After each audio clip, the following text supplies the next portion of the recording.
Agenda berikutnya adalah mengenai bagaimana tekanan darah harus kita capai. Itu ada, kita lihat perkembangannya dari waktu ke waktu. Terlihat /pada tabel ini, rata-rata sebelum tahun 2014, itu tekanan darah yang ditargetkan adalah di bawah 140/90. Ini kalau kita lihat di sini, di bawah 140, baik pada usia muda maupun usia dewasa. Kalau kita lihat di GNC7 juga 140/90, kecuali pada pasien diabetes dan chronic kidney disease, sedangkan pada GNC8 semuanya 140/90.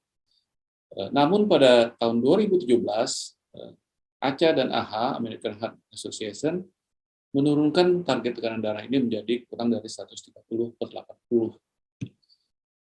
Demikian juga dengan European Society of Hypertension, ya, rata-rata menurunkan target tekanan darah menjadi 130/80, kecuali pada orang usia tua, yaitu di atas 65 tahun. Sedangkan yang terbaru, guideline International Society of Hypertension tahun 2020, membagi target hipertensi ini menjadi dua, yaitu esensial, itu terutama pada negara-negara berkembang, itu adalah ideal di bawah 140/90, namun secara optimal ditetapkan idealnya adalah 130/80, tapi tidak boleh lebih rendah dari 120/70. Sedangkan pada orang-orang yang berusia di atas 65 tahun, itu tetap kurang dari 140/90, ya, atau dalam kondisi yang masih dapat diadaptasi dengan baik. Ini harus tercapai dalam waktu lebih kurang 3 bulan. Ini adalah suatu debat tertulis yang menarik, mana yang terbaik target tekanan darah ini, apakah di bawah 130/80 atau lebih tinggi. Yang kontroversi, yang menyanggah yang adalah Sanjay Kaul, sedangkan yang pro ini ditulis oleh Robert M. Carey. Nanti kita lihat bersama. Robert M. Carey menulis bahwa dengan bukti penelitian sprint trial, itu terdapat bukti yang sangat meyakinkan bahwa penurunan tekanan darah yang lebih rendah itu jauh lebih baik daripada target tekanan darah sebelumnya. Dikatakan dengan menurunkan tekanan darah kurang dari 130, itu akan terjadi penurunan MACE, yaitu Major Adverse Cardiovascular Event, sebanyak 19%, dan dikatakan pula berbagai penelitian systematic review mengatakan bahwa penurunan tekanan darah sampai di bawah 130 itu jauh lebih baik dibandingkan target sebelumnya. Kalaupun ada adverse event yang disebabkan oleh tekanan darah yang terlalu rendah, umumnya tidak sering dan juga biasanya reversible.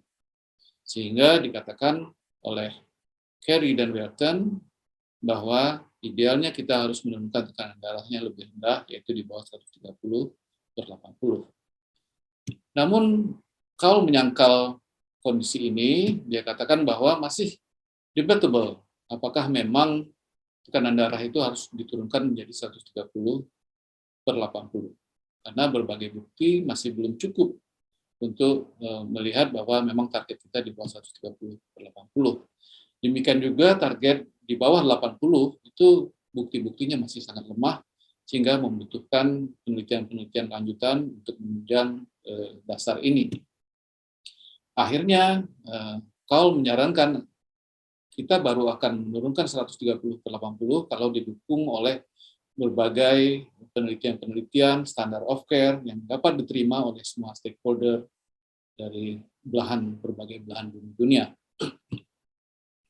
Sebagai take home message kita pada siang hari ini adalah kita sudah mengenal hipertensi ini dapat disebabkan oleh berbagai faktor, baik faktor genetik, oksidatif stres, inflamasi, hemostasis sodium, dan overaktivasi dari sistem saraf simpatis, obesitas, dan lain-lain. Dan target tekanan darah yang dianjurkan oleh ISH, ya, yaitu esensial di bawah 140/90, namun secara optimal dapat diturunkan menjadi 130/80 kalau dapat ditoleransi dengan baik, namun tidak boleh di bawah 120/70. Sedangkan khusus pada pasien dengan usia tua, tetap targetnya adalah 140/90. Demikianlah yang dapat saya sampaikan. Terima kasih. Assalamualaikum warahmatullahi wabarakatuh.